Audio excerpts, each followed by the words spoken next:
Well, good morning, everybody. Hope you had a good week and getting ready for a great weekend. We sure had a busy week, and I'm looking forward to a couple of days of relaxation. So today I want to talk again about Coriolis. You may have heard me talk about this before, but still we have flat earthers that just won't listen, that just won't even look at my videos, and then they preach that there's no such thing as Coriolis. And so I want to talk about this seriously with you guys and make sure that everyone understands Coriolis. So here we go. Let's start from the ground up.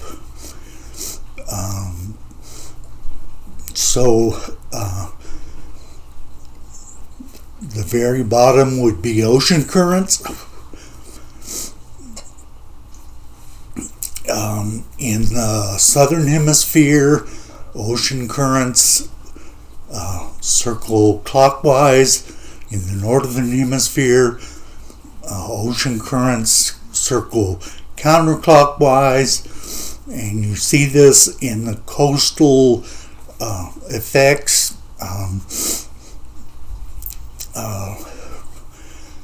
When these counterclockwise motions from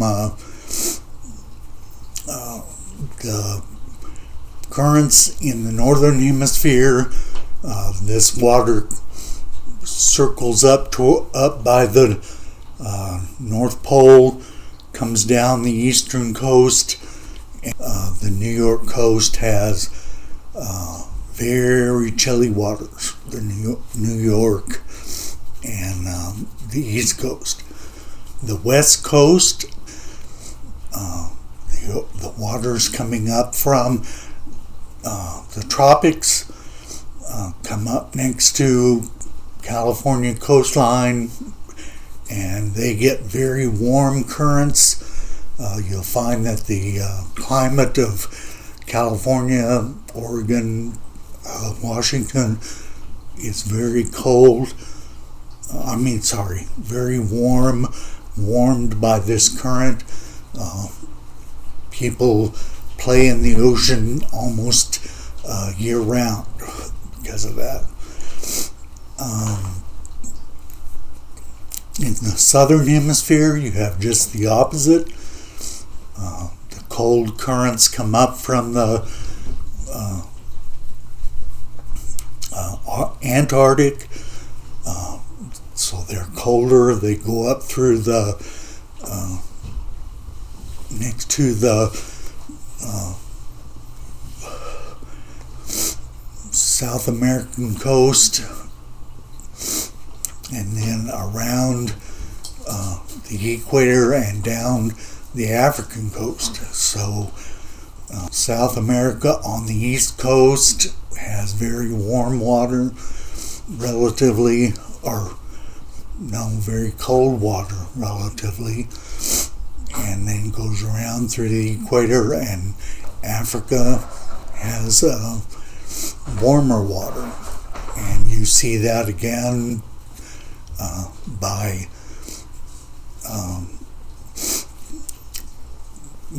surfers and everybody like that warm water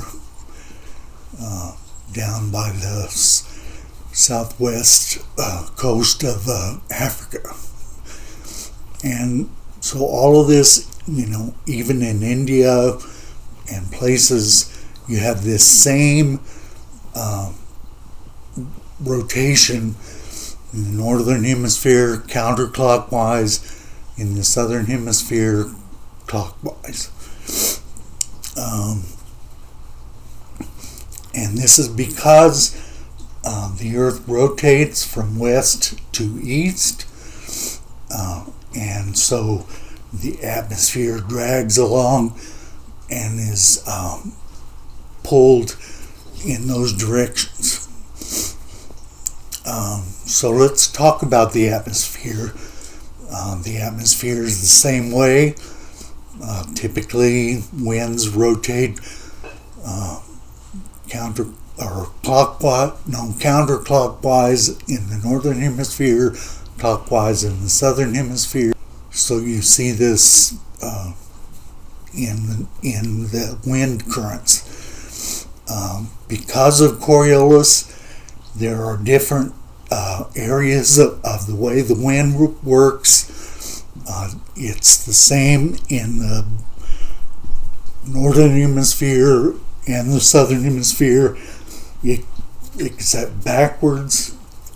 And so you have the trade winds, the westerlies, the polar easterlies, and that's the way the wind works in both hemispheres. Above the prevailing winds that happen sort of near the surface of the earth, you have above the earth you have this jet stream that runs at about 200 to 300 miles per hour, very fast. In the southern hemisphere, just as well, you have this jet stream that runs from west to east. Both jet streams, west to east, both jet streams about 200 to 300 miles per hour. I always kind of think it's funny when Nathan Thompson talks about, well, now, if the Earth was rotating, we would have this high-speed wind at the upper atmosphere, very high-speed rotating, and sure enough, we do have that. So it just kills Nathan Thompson's theories. And then the other thing about oceans that I didn't mention, it goes right along with the jet stream, is the ocean current. At the Arctic Circle, there is an ocean current that runs along the Arctic Circle around to give you that same effect as the jet stream, and the same current at the Antarctic Circle goes from west to east, following the movement of the Earth. And I noticed another thing that flat earthers always say is that the plant and animal life, for example, in Iceland is different than the plant and animal life on islands in the southern hemisphere. However, if you measure the temperature of those two currents, they're exactly the same, 38 degrees. So you can look that up. 38 degrees south Antarctic current, north Arctic current. So, of course, the animal life is different and plant life because Iceland is huge compared to those islands in the southern hemisphere.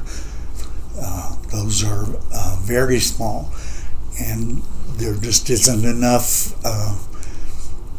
surface area for those species to develop.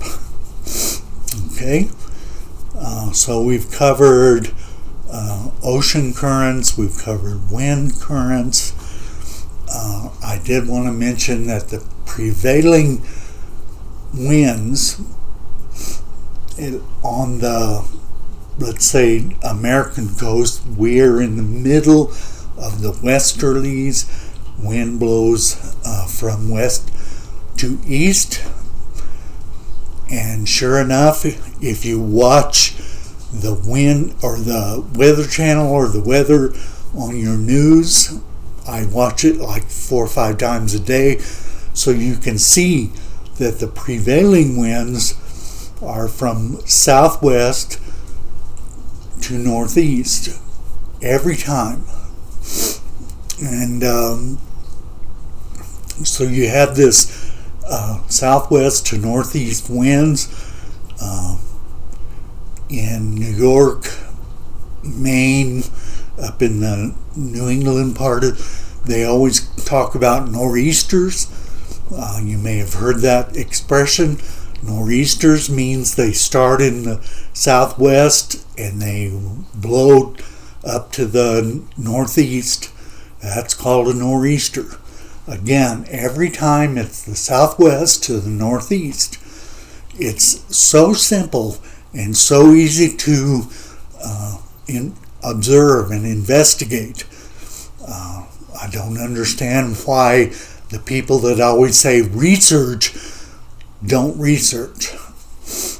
The other thing, there's 2 things. Hurricanes rotate the same way as the ocean currents, going clockwise in the southern hemisphere and counterclockwise in the northern hemisphere. And a curious thing about the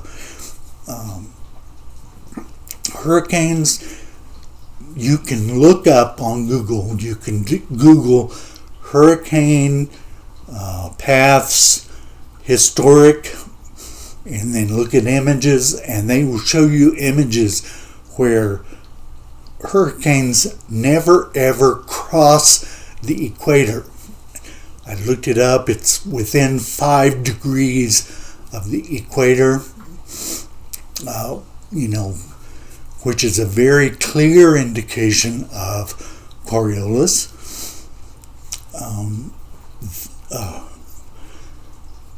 Also, the sandstorm, if you remember, in I guess it was March or April last year, from the Sahara Desert, and they were talking about this record sandstorm that blew toward the west, and sure enough, it's following Coriolis toward the west, counterclockwise.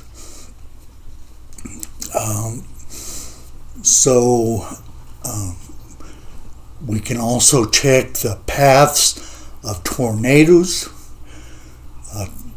Typically, tornadoes occur in the United States.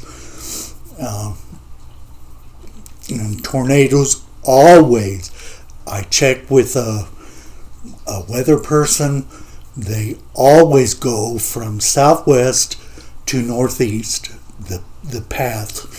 This is another thing you can look up on Google, and you can see the paths directly from southwest into the northeast. It's like magic. So we have we have all of these things. We have the tornadoes, hurricanes, prevailing winds, jet streams. We have ocean currents.